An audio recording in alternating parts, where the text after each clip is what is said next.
கடந்த ஞாயிற்றுக்கிழமை அமெரிக்கா நேரடியாக ஈரானுடைய முக்கியமான 3 அணு நிலையங்களை குறிவைத்து தாக்குதலை நடாத்தியிருந்தது.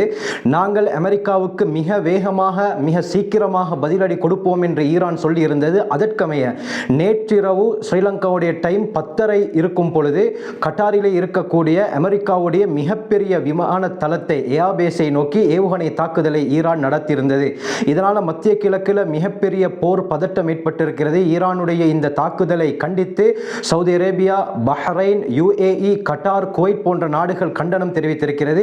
இன்று காலை டொனால்ட் ட்ரம்ப் அவர்கள் முக்கியமான ஒரு அறிவிப்பை விட்டிருந்தார். அதாவது இஸ்ரேல், ஈரான் இருதரப்பும் யுத்த நிறுத்த ஒப்பந்தத்திற்கு இணக்கம் தெரிவித்தது என்று கூறியிருந்தார். ஆனால் இதற்கு ஈரான் டொனால்ட் ட்ரம்புக்கு பதிலடி வழங்கியிருக்கிறது.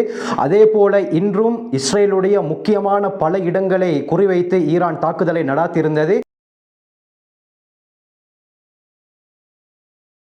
நேர்கள் அனைவருக்கும் அஸ்ஸலாமு அலைக்கும் வரஹ்மத்துல்லாஹி வபரகாத்துஹு. இறைவனுடைய சாந்தியும் சமாதானமும் என்றென்றும் நம் அனைவர் மீதும் உண்டாவதாக.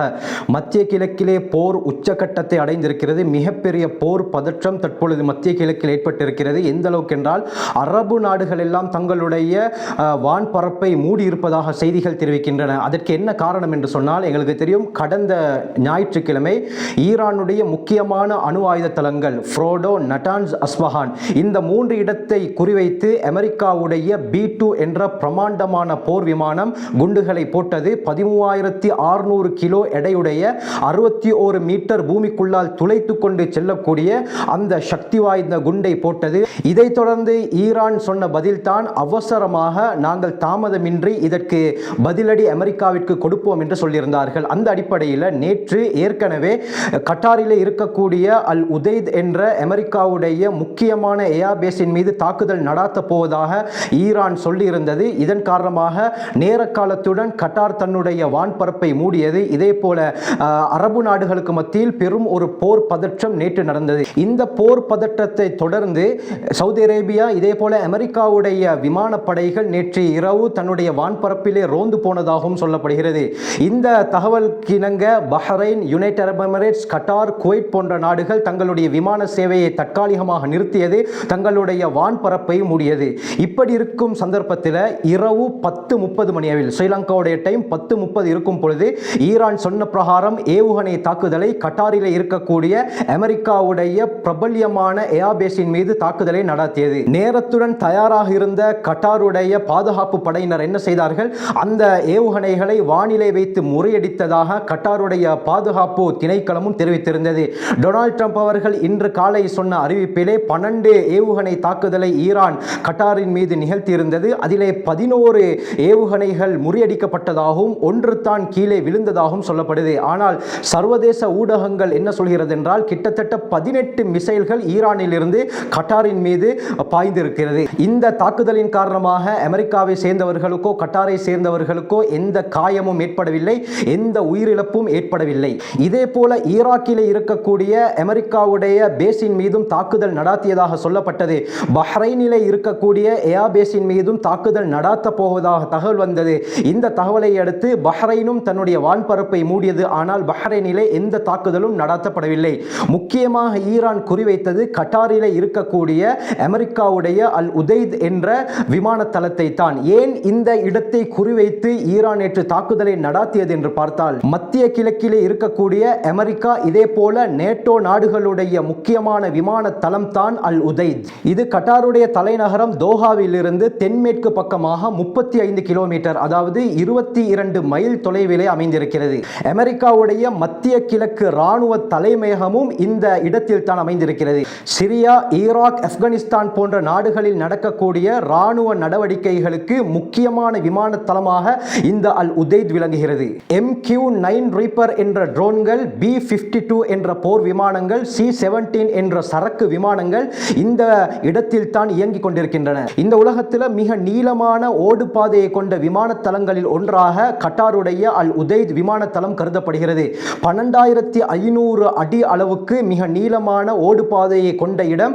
எல்லா விதமான விமானங்களையும் இறக்கக்கூடிய திறன் கொண்டது தான் இந்த அல் உதைத் என்ற ஏர்பேஸ். அமெரிக்கா, பிரிட்டன், கட்டாருடைய விமானப்படைகள் சேர்ந்து இந்த இடத்திலே இயங்கிக் கொண்டிருக்கின்றன. இதே போல 10 வருட அக்ரிமெண்ட் அடிப்படையில் இந்த இடத்தை அமெரிக்காவுக்கு கட்டார் கொடுத்திருக்கிறது. 10 வருடம் என்று சொன்னால் 2022 இருந்து 2032 வரை இருக்கக்கூடிய அந்த காலப்பகுதிகளுக்கு எக்ரிமெண்ட் அடிப்படையில் கட்டார் அமெரிக்காவுக்கு இந்த இடத்தை கொடுத்திருக்கிறது. இந்த இடத்திலே அமெரிக்காவுடைய 10,000க்கு மேற்பட்ட ராணுவ வீரர்கள் முகாம் அமைத்திருப்பதாகவும் சொல்லப்படுகிறது. இப்படியாப்பட்ட முக்கியமான அல் உதைத் ஏர்பேஸை இலக்கு வைத்துத்தான் நேற்றிரவு ஈரான் தாக்குதலை நடாத்தியது. ஆனால் இதிலே அதிகமான ஏவுகணைகள் வானிலை வைத்து முறியடிக்கப்பட்டன. 1-2 தான் இந்த இடத்திலே விழுந்திருப்பதாக சொல்லப்படுகிறது. நேற்றிரவு மேற்கொண்ட இந்த தாக்குதலுக்கு ஈரான் பஷாரத் அல் ஃபதஹ் ஆபரேஷன் என்ற பெயரை வைத்திருக்கிறது. அதாவது வெற்றியின் நற்செய்தி என்பது இதற்கு பொருள்.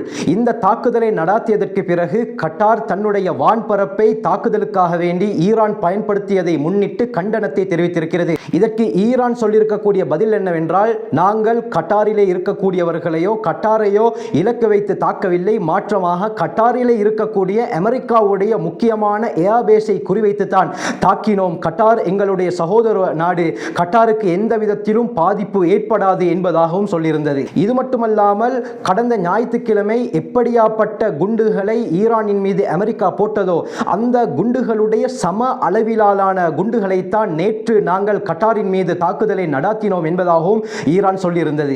இது முடிவுக்கான போராட்டம் கிடையாது, இதுதான் ஆரம்பம் என்பதாக ஈரானுடைய ராணுவ மையமும் அறிவித்திருந்தது. நேற்று ஈரானுடைய IRGC குதுஸ் படை என்ன சொல்லியிருந்தது என்றால், வெள்ளை மாளிகை இதே போல அமெரிக்காவுடைய நட்பு நாடுகளுக்கு நாங்கள் சொல்லக்கூடிய செய்தி, ஈரானுக்கு யாரெல்லாம் தாக்குதலை நடாத்தினார்களோ அவர்களுக்கு பதில் தாக்குதல் அளிக்காமல் ஒரு காலமும் ஈரான் விடாது.